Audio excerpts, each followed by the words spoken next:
Hello everyone, welcome to our channel, and today we will see how we can fix the Instagram reply problem. So for that I will be giving you out different solutions and one of them should work for you. And the easiest way is that you should log out of your Instagram and then log in again, and it will be working fine.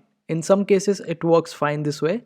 And the other problem could be that you haven't updated your Instagram, so make sure that your Instagram is up to date. And before updating, you can also make sure that you go to your phone settings, and under your phone settings you just scroll down and get to the app settings, and in app settings click on manage apps. And after that you need to search for Instagram over here, and then open up Instagram. And after that click on storage, and here you will find this option of user data and cache memory. Make sure that you clear up the cache memory, and this way errors could be deleted and your Instagram app will be rebooted.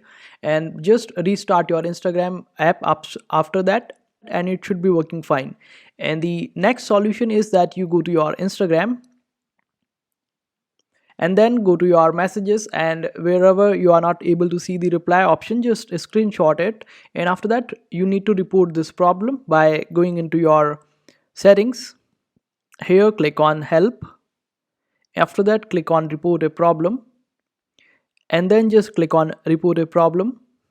After that click on include and continue, and here just upload your screenshot that you have taken from the problem in your messages, that you are facing this problem of reply, and just explain it a little bit, and Instagram will be able to help you out. And it might not be necessary that they will be replying to you, they will just solve your problem and you will be able to get your reply problem solved. And this is how you do it. I hope this video was helpful. Make sure to hit that like button and also subscribe to our channel for more helpful videos.